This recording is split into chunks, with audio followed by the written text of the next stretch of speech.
നമസ്കാരമുണ്ട്. ഞാൻ ബിജോസ് തിരനോട്ടം. എൽ ജി ഡ്യുവൽ ഇൻവെർട്ടർ എസിയുടെ അൺബോക്സിംഗ് ആണ് നമ്മളിന്നിവിടെ ചെയ്യുന്നത്. ഒപ്പം തന്നെ ഇത് ഫിറ്റ് ചെയ്യുന്നുണ്ട്. എ സി ടെക്നീഷ്യന്മാരൊന്നും കിട്ടിയില്ല, ഭയങ്കര ചൂടായതുകൊണ്ട് എല്ലാവരും ഭയങ്കര തിരക്കില്ല. അവസാനം നമ്മൾ തന്നെ ശ്രമിക്കുകയാണ്. നോക്കാം. ഇൻഡോറിൽ നിന്ന് ഔട്ട്ഡോറിലേക്ക് കൊടുക്കുന്ന എ സി കേബിളും സിഗ്നൽ കേബിളും ഒക്കെ ഇറങ്ങിയത് തന്നെ. ടാപ്പ്, പിന്നെന്താണ്, കാറ്റലോഗുണ്ട്, ചെറിയ രീതിയിലുള്ളൊരു കാറ്റലോഗ്. പിന്നെ ഇതിൻ്റെ ഉള്ളത് സ്ക്രൂ ആണ്. നമ്മൾ പിന്നെ ചുമരുമ്മൽ ഇതിൻ്റെ ഹോൾഡർ ഫിറ്റ് ചെയ്യാനുള്ള റിമോട്ട് കൺട്രോളുണ്ട്. തെർമോക്കോളൊക്കെ ഒന്ന് പതുക്കെ മാറ്റി വെക്കാം. ഈ കാണുന്നതിൻ്റെ ഗ്രില്ല് കാണുന്നതിൻ്റെ ഫിൽറ്ററാണ് മുകൾ ഭാഗത്ത് വരുന്നത്. ഒരു പ്രത്യേക ടൈപ്പ് നല്ല എയർ സർക്കുലേഷൻ കിട്ടാൻ പറ്റിയ വലിപ്പമൊക്കെ ഉള്ള ഫിൽറ്റർ തന്നെയാണ്. അപ്പോൾ കേബിളായി, ടാപ്പായി, റിമോട്ടായി, സ്ക്രൂ ആയി. ഞാൻ തിരിച്ചു വെച്ച് നോക്കി നോക്കാം. ഓക്കെ, ഡോറൊക്കെ ടാപ്പൊക്കെ വെച്ച് ഒട്ടിച്ചിട്ടുണ്ട്. ഇനി നമുക്കിതിൻ്റെ ഔട്ട്ഡോർ യൂണിറ്റ് ഓപ്പൺ ചെയ്യാണ്.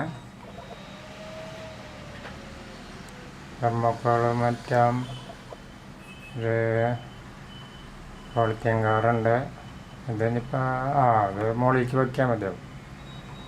ഫിൽറ്റർ, ഇത് കോപ്പർ പൈപ്പാണ്.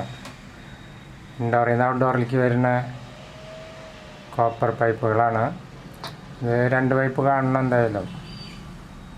2 പൈപ്പ് ഉണ്ടാവും. ഉണ്ടെന്നല്ലേ? വലിയ പൈപ്പ്. വലുതെന്ന് വെച്ചാൽ വലിയ പൈപ്പ് 2 സൈഡും ഒരേപോലെയാണ്. അപ്പോൾ ഇൻഡോറിലേതാണോ ഔട്ട്ഡോറിലേതാണോ എന്നുള്ള സംശയം വേണ്ട. 2 പിന്നുള്ള ഒരേ ടൈപ്പ്. ചെറിയ പൈപ്പും അതുപോലെ തന്നെ. അപ്പോൾ ഔട്ട്ഡോറിൻ്റെ യൂണിറ്റാണ് കാണുന്നത്. കണ്ടൻസറിൻ്റെ ഭാഗം ഫിൽറ്ററുകൾ ഇത് കൈയൊന്നും വെച്ച് അമർത്തരുത്. അപ്പോൾ അത് ജാമാവും, എയർ സർക്കുലേഷൻ കുറയും. അവിടെ വയർ കണക്ഷൻ, പൈപ്പ് കണക്ഷനൊക്കെ തന്നെ. ഇൻഡോർ യൂണിറ്റിൻ്റെ ഹോൾഡറാണ്. ചുമരുമ്പോൾ ഫിറ്റ് ചെയ്യാനുള്ള ഹോൾഡർ. അത് ഫിറ്റ് ചെയ്തതിന് ശേഷം ആണ് നമ്മൾ ഇൻഡോർ യൂണിറ്റ് ആകുമ്പോൾ കൊളുത്തി ഇടുക. ഈ സ്ക്രൂ അയച്ചു കഴിഞ്ഞാൽ നമുക്ക് ഈ ഹോൾഡർ എടുക്കാൻ കഴിയും, മെറ്റൽ ഹോൾഡർ എടുക്കാൻ കഴിയും. ഈ പൈപ്പ് 2 കോപ്പർ പൈപ്പ് ഉണ്ടായിരിക്കും. ഇതിൻ്റെ ഇൻഡോർ യൂണിറ്റിൻ്റെ ബാക്ക് സൈഡിലാണ് 2 കോപ്പർ പൈപ്പ്, ഒരു വാട്ടർ പൈപ്പ്, വാട്ടർ ഔട്ട് വരുന്നത്. വളരെ ശ്രദ്ധിച്ച് പതുക്കെ 2 കൈ ഉപയോഗിച്ച് തന്നെ പതുക്കെ വളച്ചെടുക്കണം. ഇത് നമ്മൾ ഫിറ്റിങ് എങ്ങനെയാണെന്ന് വെച്ചാൽ ആ രീതിയിലേക്ക് വളയ്ക്കണം. ഇനി നമുക്ക് ഈ എ സിയുടെ കോഡ് വയർ ഫിറ്റ് ചെയ്യാം. ഇൻഡോറിൽ നിന്ന് ഔട്ട്ഡോറിലേക്കുള്ള കോഡാണ്. 2 സോക്കറ്റുകൾ വരുന്നുണ്ട്. 2 വെവ്വേറെ ടൈപ്പ് സോക്കറ്റാണ്, അതുകൊണ്ട് തെറ്റില്ല. ഇവിടെ ഒരു ഡോറുണ്ടാവും. ഈ ഡോർ അയച്ചതിന് ശേഷമാണ് ഈ സോക്കറ്റ് വയ്ക്കാനുള്ള മറ്റേ ഇതിൻ്റെ മെയിൽ ഫീമെയിൽ കണക്ഷൻ അവിടെ കാണാം. അതിനുശേഷം ഈ വയറ് 2 കൊടുക്കുക, തെറ്റൊന്നുമില്ല. ഈ 2 വയറും നമ്മൾ അവിടെ 2 സോക്കറ്റും ഫിറ്റ് ചെയ്തതിന് ശേഷം വയർ വെച്ചിട്ട് അതിൻ്റെ മുകളിൽ അത് വെച്ചിട്ട് സ്ക്രൂ ചെയ്യുക. ആ വയർ പിന്നെ അങ്ങോട്ടും ഇങ്ങോട്ടും നീങ്ങില്ല ഒരിക്കലും. അതങ്ങനെ വലിയാണ്ടിരിക്കാൻ വേണ്ടിയിട്ടുള്ള, വയറ് വലിയാണ്ടിരിക്കാൻ വേണ്ടിയിട്ടുള്ളൊരു സിസ്റ്റമാണത്. സോക്കറ്റൊക്കെ ഒക്കെ ഇനി നമുക്ക് ഈ 2 കോപ്പർ പൈപ്പും വാട്ടർ പൈപ്പും തമ്മിൽ നമ്മൾ ഒരേപോലെ ഇതുപോലെ ടാഗ് വെച്ചിട്ട് വെറുതെ ഒന്ന് കെട്ടാണ്. ടാഗ് അധികം ടൈറ്റ് ചെയ്ത് കഴിഞ്ഞാൽ വാട്ടർ പൈപ്പ് ജാമാവും. അങ്ങനെ ചെയ്യരുത്. ഇതിപ്പോൾ ചുമൻ്റെ ഹോളിലേക്കോ ഒക്കെ വയ്ക്കാൻ വേണ്ടി സൗകര്യത്തിനാണ്. ഇപ്പോൾ ഇവിടെ ഉണ്ടായിരുന്ന ഈ ഡോർ വെച്ചിട്ട് നമ്മൾ വയറൊക്കെ ഫിറ്റ് ചെയ്തത്. ആ ഡോർ ആദ്യം വെക്കുകയാണ്. ഇതിൻ്റെ അടിയിൽ 2 ട്രാക്ക് ഉണ്ടാക്കി. ആ ട്രാക്കിലേക്ക് വെച്ചതിന് ശേഷം മോൾ ഭാഗത്ത് ലോക്കാണ് വരുന്നത്. അടിയിലത്തെ 2 ട്രാക്കിലേക്കാണ് അപ്പോൾ വെച്ചുകൊണ്ടിരിക്കുന്നത്. മോൾ ഭാഗം അമർത്തി കഴിഞ്ഞാൽ അത് ലോക്കാവും. ഇവിടെ അമർത്താം, അത് ലോക്കായിക്കോളും. ഈ ബ്ലാക്ക് 2 സ്ഥലങ്ങളിലാണ് നമ്മൾ ചുമരപ്പിക്കുന്ന മെറ്റൽ ഹോൾഡറിലേക്ക് ഇത് ലോക്കായി വരിക. അത് മെറ്റൽ ഹോൾഡർ ഫിറ്റ് ചെയ്യാനുള്ളതൊക്കെ നമ്മളിവിടെ ഹോളൊക്കെ തുളച്ച് വെച്ചിട്ടുണ്ട്. ഈ വെൻറ്റിലേഷൻ്റെ ഉള്ളിൽ കൂടെയാണ് നമ്മൾ പൈപ്പ് ഇടാൻ കരുതിയിട്ടുള്ളത്. അപ്പോൾ പിന്നെ ചുമര് ഓട്ടയാക്കേണ്ട കാര്യമില്ല, ഹോൾ ചെയ്യേണ്ട ആവശ്യമില്ല.